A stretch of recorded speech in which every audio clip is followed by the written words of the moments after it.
Hi everyone and welcome back to my channel. Before I go into the topic of the video, I just wanted to apologise for the lack of content on this channel.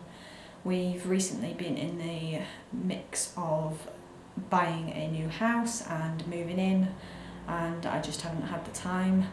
And then since then I've kind of lost my mojo and I didn't really have anything to talk about because I wasn't really doing anything. So that is kind of the reason why I haven't been uploading recently. As you can tell, it's changed background. If this is too busy or it's distracting or you don't like it, leave a comment below letting me know so I don't film here next time. But yeah, that's kind of where I've been.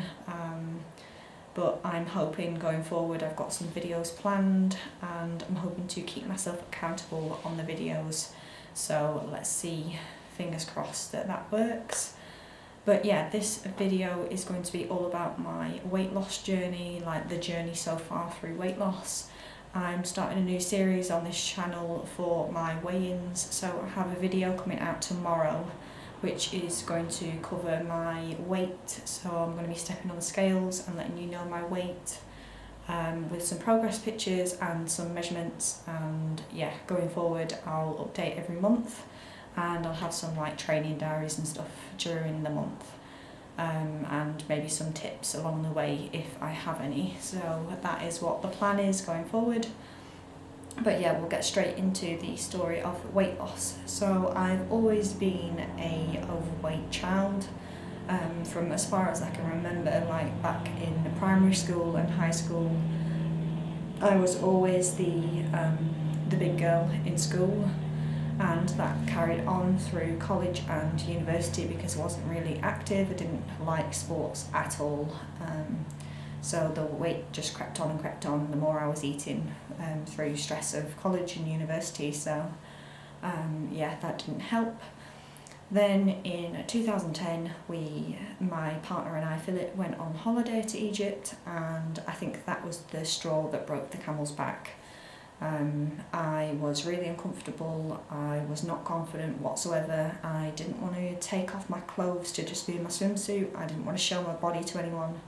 I was just generally unhappy. So when I got back, that was when I decided to make the change. So I got in contact with the doctor, went in, got myself weighed and got my start date. So not my start date, my start weight. Which was £258. I don't know whether that was my highest weight or not. That was just the weight that I took as my starting weight. I will put the conversions for £258 somewhere here so you know what it is if you don't work in pounds. But yeah, I was classed as clinically obese, so that's not very good. So yeah, it was time to make the change. So initially it was more of a food change and just getting myself a bit more active. So I reduced portion sizes, I reduced snacking, and when I did snack it was more healthier options for snacks. And I never restricted any food groups from my diet. I don't believe in that. If I wanted a piece of cake, I would have a piece of cake.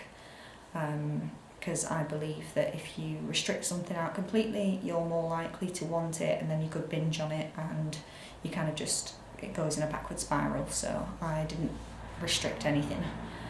I got a Xbox and a Kinect, so I was playing the Xbox Kinect games, so it was just like getting started and getting moving and moving about. That started it initially, and the weight was coming off gradually. Not as fast as I would have liked, but still progress is progress, so I was fine with that. Then in 2011 I graduated university and moved in with Philip in Cambridgeshire, and we bought a cross trainer. So we had a cross trainer in the bedroom and we would use it for like an hour at a time while watching a TV show, and that consistently kept with the weight loss and the weight kept going off. But I really wanted to make sure that I kept switching it up. So I ended up joining a gym at one point. I was doing that for a while, but then eventually stopped because the gym was very, very busy, and we couldn't get in there often enough when it was quieter. So that ended up falling by the wayside. But then in 2013 I started running. So Philip's family are from a background of runners. So his mum runs every day, his nan was a runner, his granddad was a runner.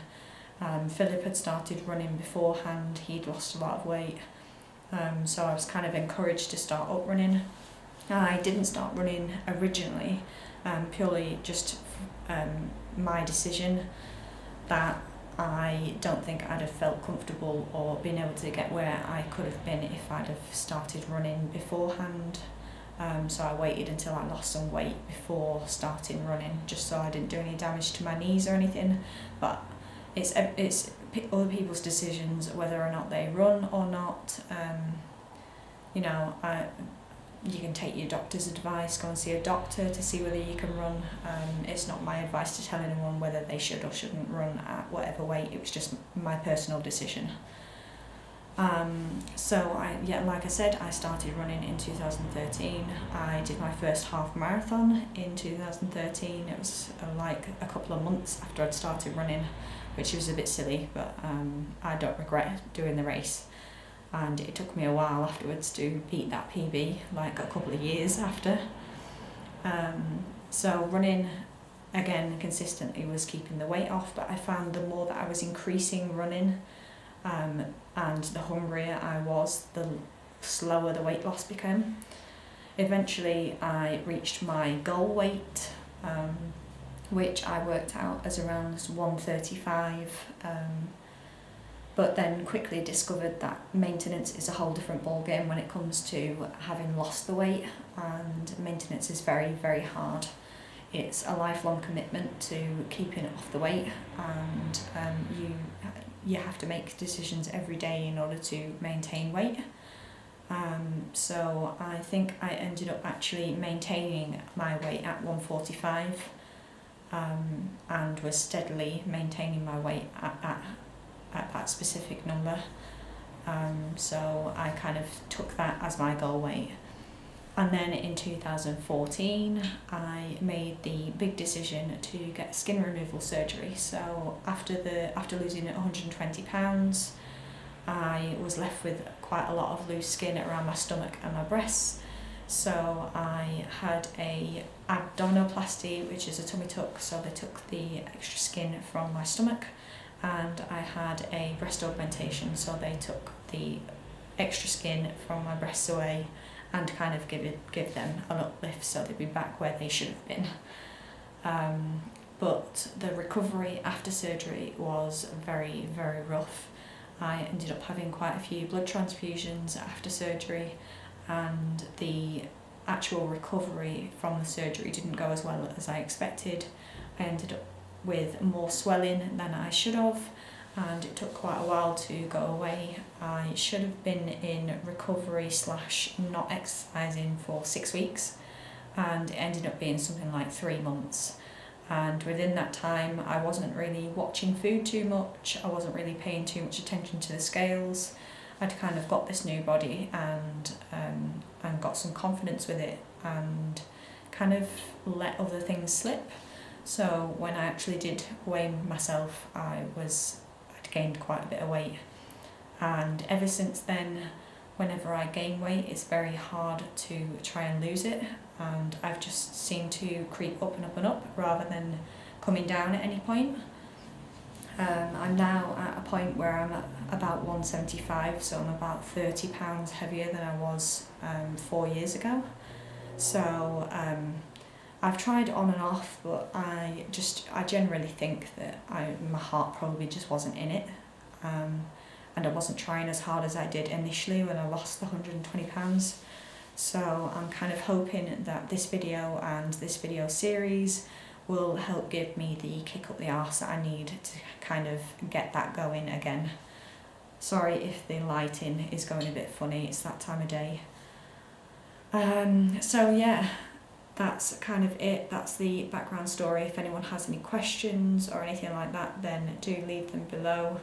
But yeah, I'm a little disappointed with where I'm at the moment. I'm not very body confident at the moment. The confidence has kind of spiraled a bit, and I'm not proud of where I am at the moment. and it's quite scary to think that I've already gained £30 within the 4 years, and to think that I could keep going up and up and up and could be back at that 258 stage is terrifying. I don't think I would ever let it get to that point, but the fact that I've gained £30 when I shouldn't have is a big deal. So it's time to make that big push that I need to kind of get there. I need to knuckle down on nutrition, so I'm going to be tracking calories again. I was using MyFitnessPal back at the start of my weight loss journey, so I'm going to be tracking all my meals and everything all over again. And I'm hoping to get back into running and swimming and doing some kettlebell workouts along with my usual bike commutes, so hopefully I can kind of make that balance between calories in versus calories out. So we will see how it goes. Like I said, I have a video coming up tomorrow which will have all my current measurements and all that kind of stuff. So that will be going up tomorrow, and I'm a bit scared about putting that stuff on my YouTube channel. I have had it on my blog before, but I don't know, there's something about having it in video format out on YouTube that's quite scary, so please be kind about it. Yeah, that's pretty much it. I kind of just wanted to give you a quick rundown of everything. We'll see how the next month goes, I guess. So if you like this video, if you like my channel, give me a thumbs up, subscribe to my channel to see more updates on my weight loss journey and tips that I might have. And obviously I will still continue to have my running / fitness videos coming out, and some review videos that I've got planned, along with a bunch of other stuff that I've got planned to come out over the next couple of months. So keep tuned for that, and I will see you tomorrow for another video. Bye.